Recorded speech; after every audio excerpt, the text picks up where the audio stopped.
Lecture to में आज हम क्या करते हैं, प्रैक्टिस फाइल कहाँ हमारी गई, ये वाली है, इसको मैं कट करके फ़िलहाल यहाँ पे रख देता हूँ।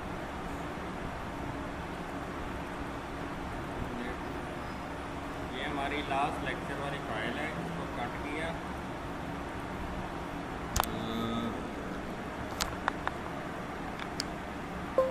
तो यहाँ से किया कट करने के बाद यहाँ पे फ़िलहाल रख देता हूँ और इसको मैं रीनेम कर देता हूँ लेक्चर 2। ठीक है, अब ये हमारा कल का काम था। एडिट विद नोटपैड गए, हम इस काम को रिमूव कर रहे हैं और यहाँ पे इम्प्लीमेंटेशन करते हैं। मैंने अभी कहा कि मैंने लिखा माई स्पेसेस दी काफ़ी, नेम इज ओबैल, तो ये डेटा यहाँ पे माई नेम इज़ ओबैल शो होगा। ठीक है, लेकिन अगर मैं यहाँ पे प्री टैग लगा दूँ, प्री टैग लगाया और यहाँ पे क्लोज किया इसे,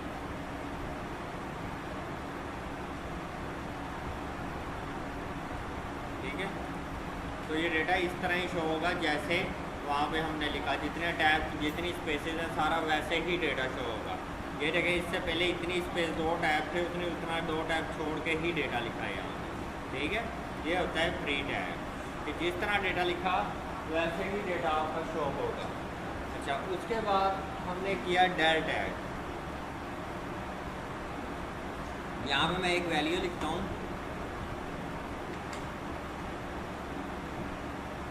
5000, तो ये इस तरह शो होगी। ठीक है, अगर मैं इसके ऊपर डेल का टैग लगा दूँ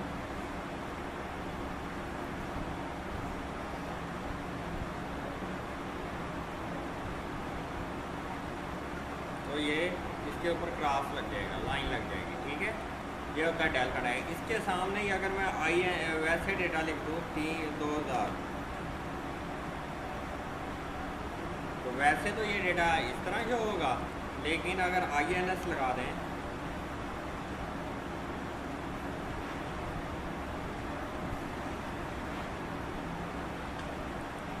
तो ये अंडरलाइन व्यू से कर देगा। ठीक है, उसके बाद मार्क का टैग है।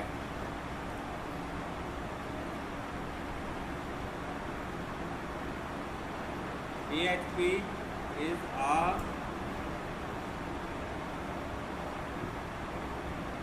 server side language।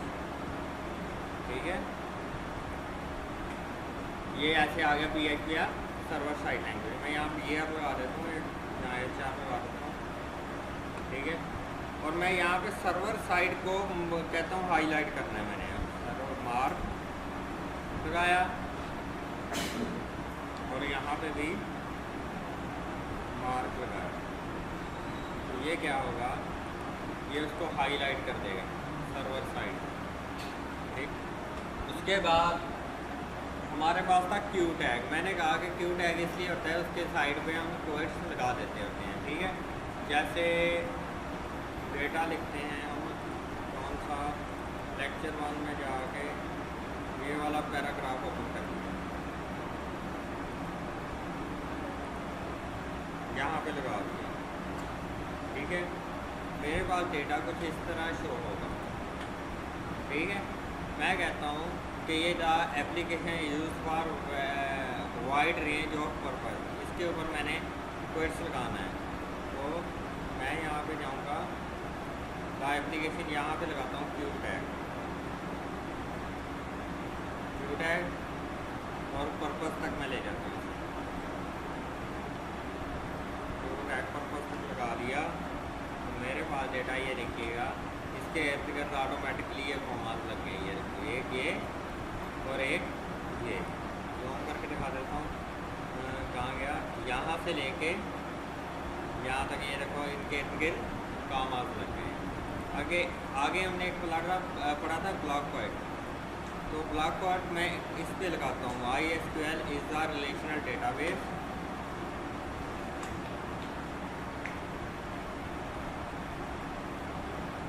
वर्कआउट,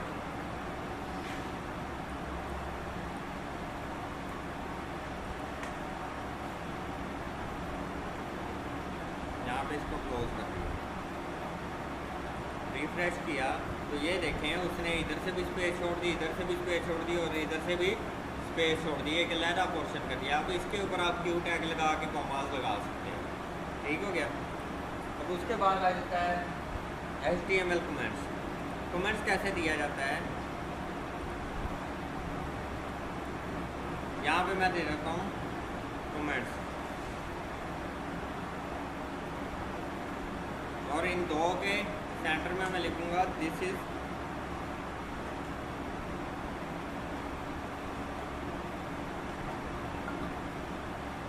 जब मैं सेव करके यहाँ रिफ्रेश करूँगा ये डेटा यहाँ नहीं आएगा, ये सिर्फ आपके कोडिंग के अंदर यूज होता है।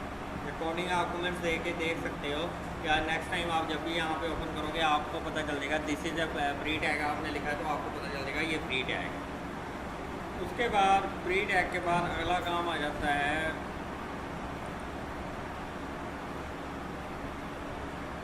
कमेंट्स के बाद अगला टाइप आ जाता है इमेज। इमेज लगाने के लिए सबसे पहला काम क्या है, आपने इमेज का यहाँ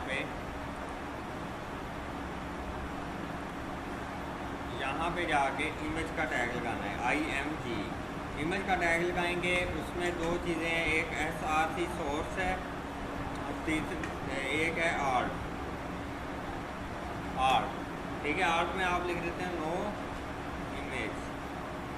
अभी इमेज हमने नहीं लगाई तो यहाँ पे क्या ऑप्शन आएगा, ये देखें क्रप्ट इमेज का साइन आ गया और साथ आ गया नो इमेज। अब यहाँ पे मैं कहता हूँ कि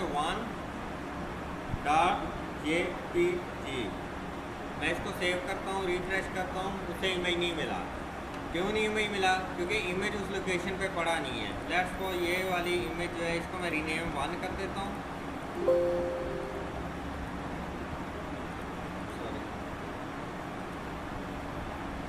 इस इमेज को कट किया यहाँ से, ये जाके मैं इस फोल्डर में रखूँगा जहाँ पे मेरी फाइल पड़ी है यहाँ पे, और मैं इसे कह दूँगा रीनेम कर देता हूँ दोबारा 1.png टाइप की इमेज है, ये है png टाइप की।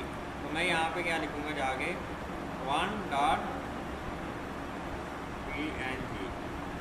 ठीक हो गया।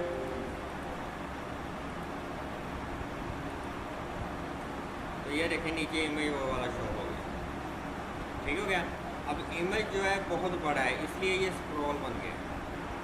समझ आ गई इस बात की या नहीं?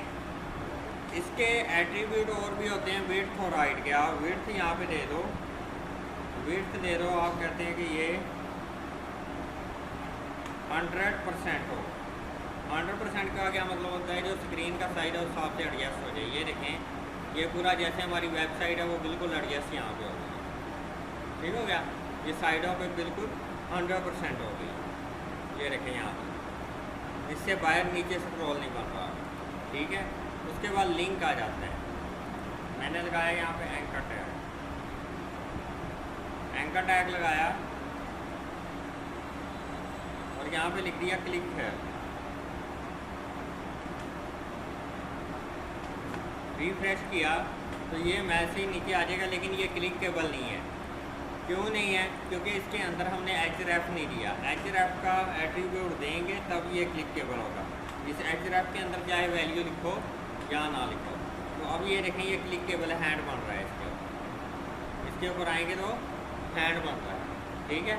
मैं कहता हूँ कि जब मैं इस पर क्लिक करूँ तो वो लेक्चर 1 के अंदर, यहाँ लेक्चर 1 की बजाय ये मैं लेक्चर 1 की फाइल को कॉपी कर लेता हूँ, यहाँ रख देता हूँ, जबकि लेक्चर -1 के ऊपर चला जाए। इसको मैं रीनेम करता हूँ, कॉपी कर लिया इसका नाम, और मैंने कहा कोड में जाके कि href में कि इस फाइल .html, क्योंकि HTML फाइल की टाइप है ना, तो उस पर ये शिफ्ट कर दे। जब मैं इस क्लिक हेयर पे क्लिक करूँगा ये उस पर शिफ्ट करेगा। चेक करते हैं, जैसे ही मैंने क्लिक किया ये देखें लेक्चर 1 वाली फाइल पे चला गया। लेकिन आप कहते हैं कि ये फाइल भी खुली रहे, वो नए पेज पे ओपन हो, तो आप यहाँ पर क्या लिखेंगे,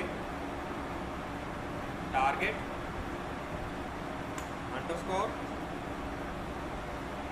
ब्लैंक। ठीक है। रिफ्रेश किया, जैसे ही मैं इस पर क्लिक करूँगा तो ये नए टैब पे ओपन होगा, वो वाला वैसे ही रहेगा, ये देखिएगा ये नए टैब पे ओपन होगा। समझ आ गई?